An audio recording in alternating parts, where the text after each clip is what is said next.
लड़की से बड़ा दिन हो गए भेज सोचता नहीं कल ससुराल जाके पहले खुद जाके फोन करे था।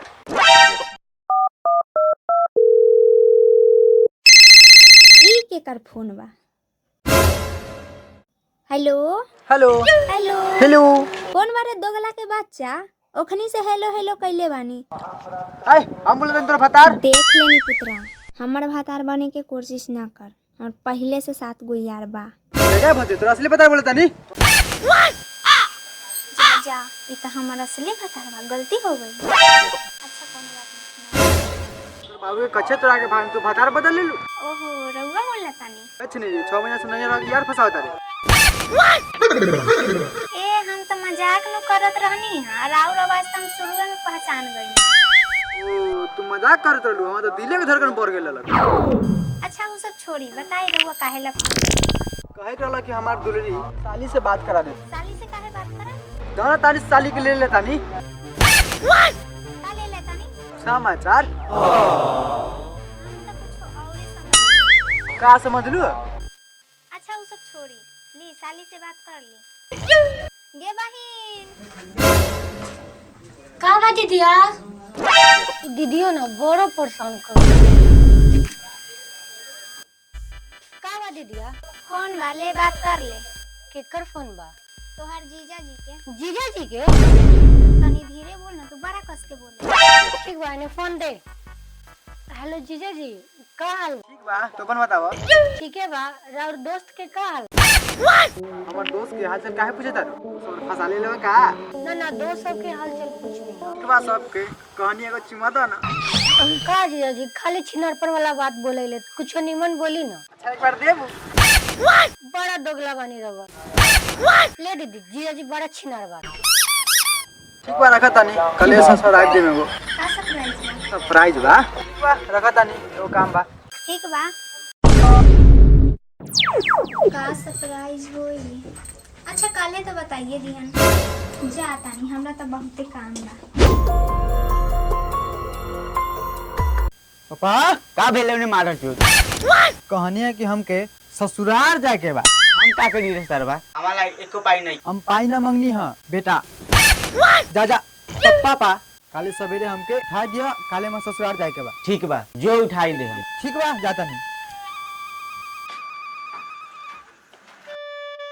खाली ससुराल जान, अब राम कोस के सामान है।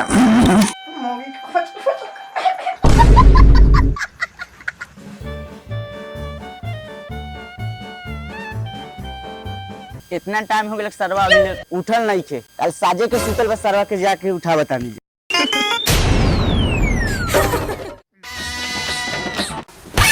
देख तो सरवा कैसे सुतल बा। रे उठ ना, रे उठ ना, ससुराल ना जेबे कर सरवा। कोन बहन चोद अंबानी तुहार बाप बहन चोद। ससुराल ना जेबे करे सरवा। हां जाए के बा। ठीक बा जो। ठीक बा।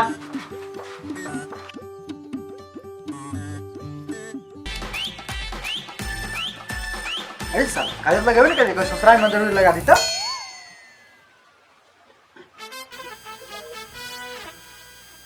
अरे सर चला के फोन करो नहीं कर ली, रुक कॉल लेता नहीं।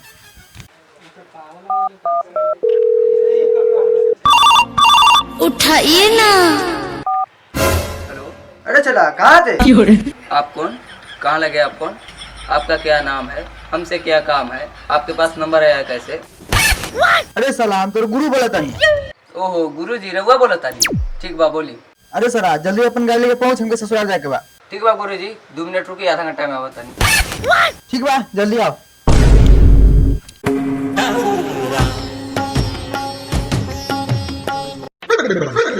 गुरुजी, ओ गुरुजी, गुरुजी, ये गुरुजी बाहर चोद बाहर निकलो ना। कौन है सरवा? हमारी राउत चला, जल्दी चलो ना, लेट होता। सरवा आवाज कहाँ रे? चल को ना भी। ठीक है पापा जाता नहीं। ठीक बाजू।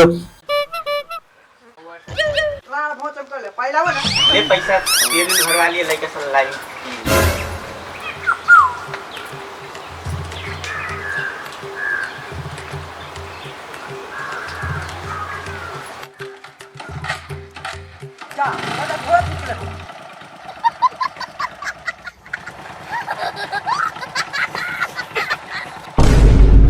लइलो तोरा से मतलब है खा ले चल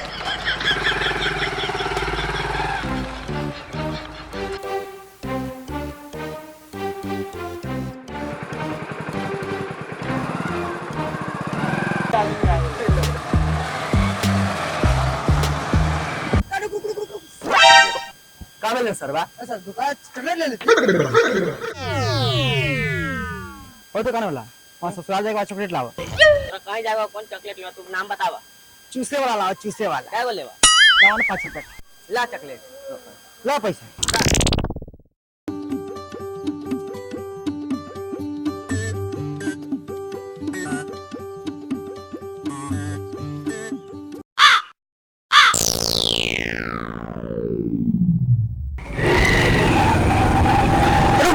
कहने जा तू कहने की है नहीं खाना पता ओ भाई ओ एने आवता हां बाप बोलो कोनी हाल की भीतरामपुर केने जाए ये ना सब राशि दे ठीक बा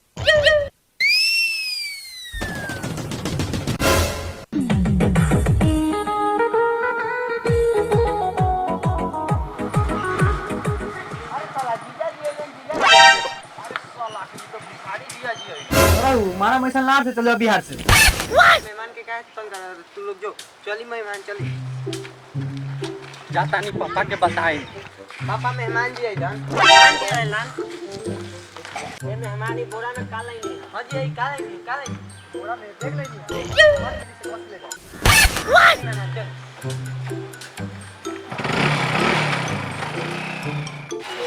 पकड़ साहब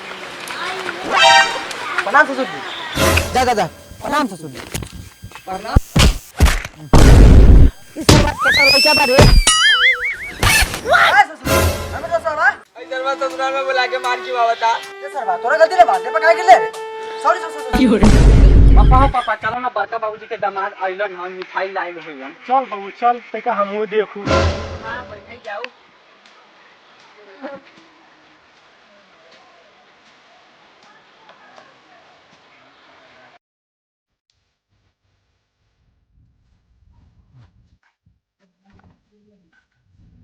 प्रणाम जी खुशी रहो भैया समाज मिठाई ना लेना का बाप बेटा के न खिएबा का बाप के घर लइलन हां बोरा में का लइलो ए कुछ ना ले लेना जा तुम बात का करे अगर दिमाग है बेटी झुमड़ी का बा पापा दी दामाद जी ला पानी ले आवा दामाद जी ई कौन दामाद जी हमनी तो जिया जी आयल हो हां हम जे आइल हुए ना छको प्रणाम जिया जी खुश रहो अरे तो जीजा जीवन रुक जा ले आओ तनी दीदी देखना जीजा जी आयल बारन का उ दोगला के बच्चा आ गइल ये सरप्राइज देवे के रखनी पुत्रा के आवे देवनी पुत्रा के बच्चा के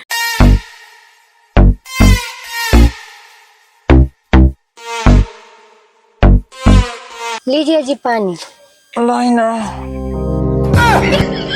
जीजा बार सरू आरामे से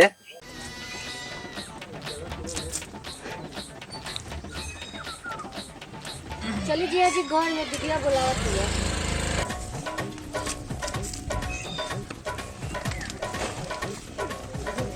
जीजा जी लोग इंग्लिश बोलेंगे आराम से इंग्लिश पुजरिया ओ पुजरिया झुमड़ी झुमड़ी रसीला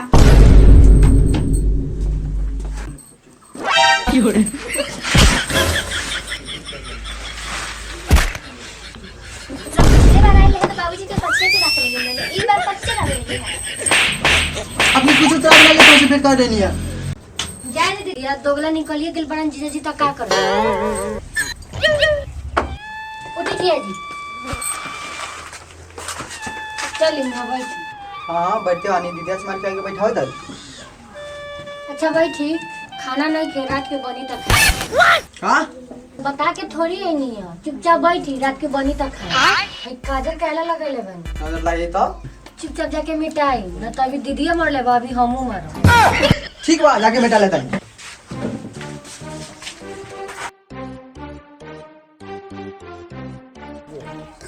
अरे काजा तोर में का गेलो मिटा ले ली। हमके कहो ना कहले अकेले अकेले मिटा ले हम जाता नहीं मिटा ले हम आ गए नहीं मुंह पोछ के लाओ तो नहीं गमछा। अरे तोहर साली तो बड़ा मस्त बा हमरो से तनी भेंट मुलाकात कराओ ना। तू हमर साली से काहे भेंट करे ना तनी ले तनी अथी रे हाल समाचार। चल ठीक है चल।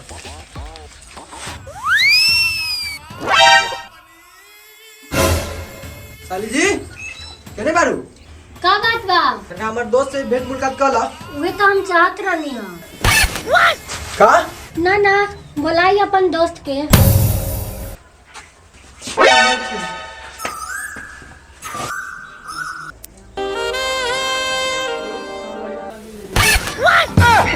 तो सालिया का वाले आ कहाँ मारनी सराऊ सब देखा था नहीं हमारा नहीं की। हम आँख थोड़ी मरनी है आँख में एगो पड़ गई रहल तो मुँह आ गई है।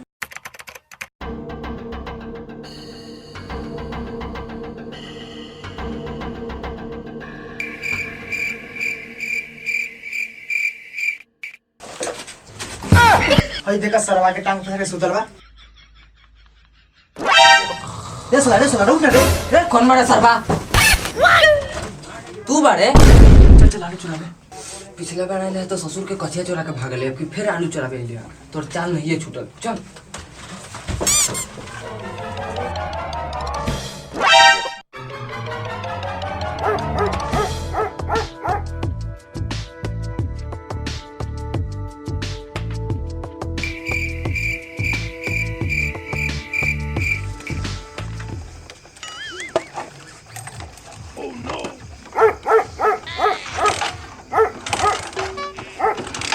चालू काहे ना हुआ था लगो तो नहीं के साले पकड़ैनु न तो गरिया फाड़ दे बातें ऊंची ऊंची। ठीक बा हम बढ़ता नहीं तू गाड़ी के ठेले ठेले के आओ। अरे बाप रे बाप कौन विपत में फंसा दिलक एक बार निकल जाए दे कैसे अगर गरिया फाड़ देता है।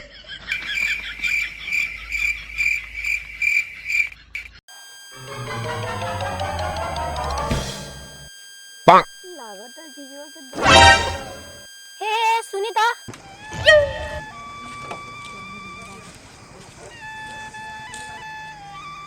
बोला का है काहेला बुलैलू है। इतना रात के यहाँ का करत है? हम अच्छा तो जीजू आलू चुरा के भगई हो। होवे ना भागता सरवा भैया हो जल्दी निकला जीजू आलू चुरा के भगई हो।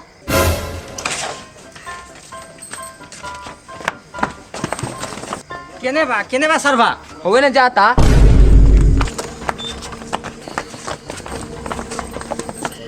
ये ना बा सरवा तू साला दामाद हो के आलू चुरा